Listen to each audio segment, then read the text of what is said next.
They don't look dangerous. That's what makes them dangerous.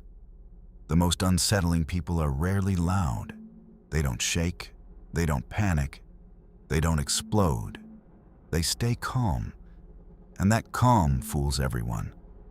Because most people still believe evil should look evil. Wild eyes, raised voice, chaotic energy, something obvious, something visible. But real darkness usually doesn't enter the room screaming. It walks in quietly, smiles politely, keeps perfect eye contact, and speaks like everything is under control. That is what makes it terrifying. Because when a cruel person is calm, your brain makes a mistake. It reads calmness as safety. It assumes control means stability. It assumes soft voice means soft intentions. And by the time you realize what they really are, you are already inside their game. So why does that happen? Why do evil people seem so calm? Because calmness is often not kindness. Sometimes it is the absence of conscience. Most normal people feel tension when they hurt someone, even if they are angry, even if they are right, even if they try to hide it. Their body reacts. Their voice changes. Their heart speeds up. Something inside them resists. The resistance matters. It is guilt, empathy, fear, shame, human friction. It is the mind saying, "This is wrong." But some people don't feel that friction the same way. They can lie without stress, manipulate without guilt, humiliate without remorse, destroy without visible emotion. Not because they are stronger, because less is happening inside them. And that is the first thing most people fail to understand. We think calm means disciplined. We think calm means emotionally mature. We think calm means they must know something we don't. But in some cases, calm means there is no internal battle at all. No moral hesitation. No empathy pulling them back. No guilt poisoning the moment. Just intention. Pure, cold intention.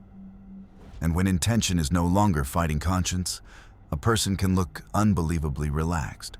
That is why some of the cruelest people seem almost elegant, measured, collected, even charming.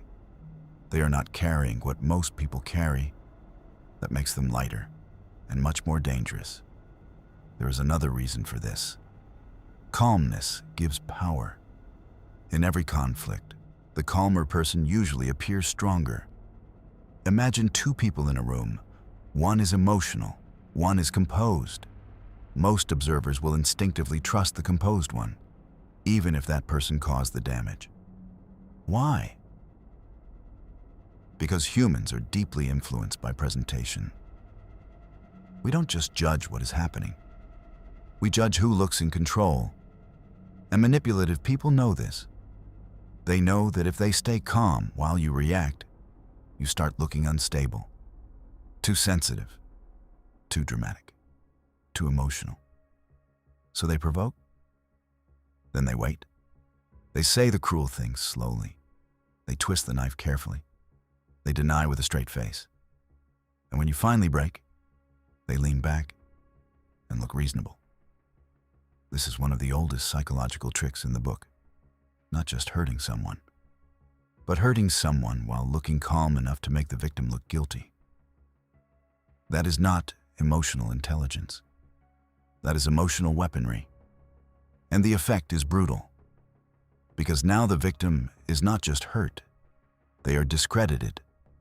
This is why so many harmful people look calm in arguments, breakups, office politics, interrogations, and power struggles. They are not trying to connect. They are trying to dominate the frame.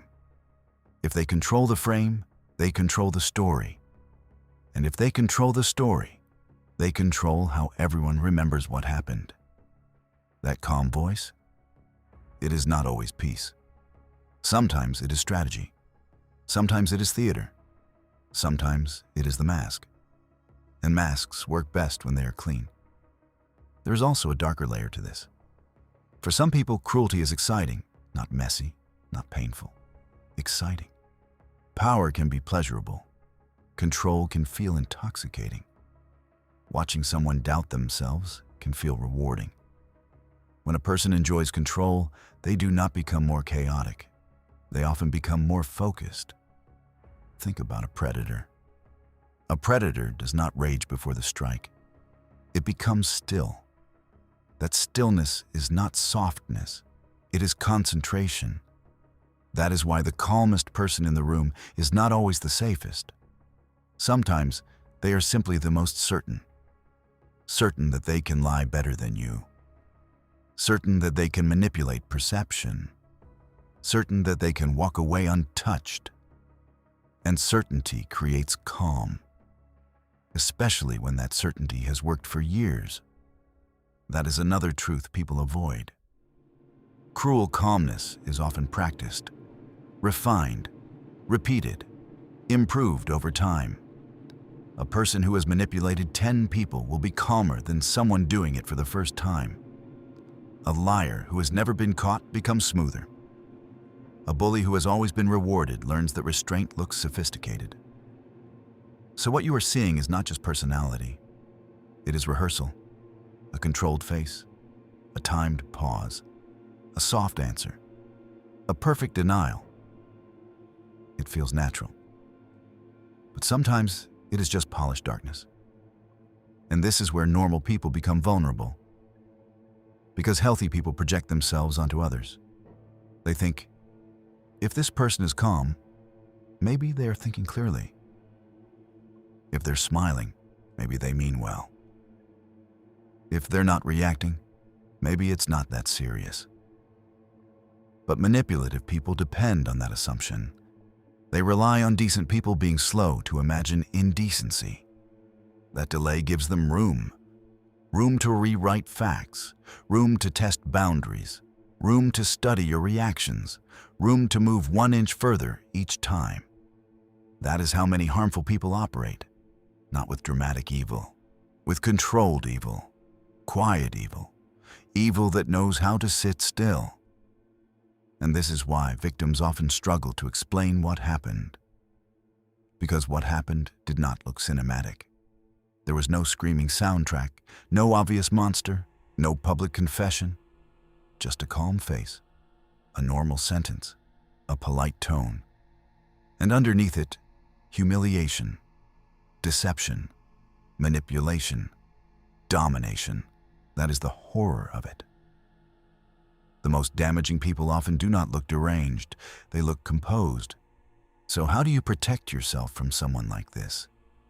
You stop judging people only by their tone. You start judging them by patterns, not how calm they sound, how consistent they are, not how kind they appear, how they behave when they have power, not whether they can smile while speaking, whether people around them keep shrinking. Because the truth is, calmness without empathy is not safety. Composure without conscience is not maturity. And charm without humanity is not goodness. It is packaging, that is all. Packaging. The real question is never, why are they so calm? The real question is, what is missing inside them that allows this calm to exist? Sometimes the answer is guilt, sometimes empathy, sometimes fear of doing harm. And when those things are missing, what remains can look disturbingly clean, almost beautiful, until it touches your life. Then you finally see it for what it is. Not peace, not wisdom, not strength, just darkness with steady hands. And that is why evil people seem so calm, because chaos inside a good person is often the sign of conscience. But silence inside a cruel person? That can be the sign that nothing is fighting back. And maybe that is the most chilling part of all. The person you should fear most is not always the one who loses control. It may be the one who never needed it in the first place.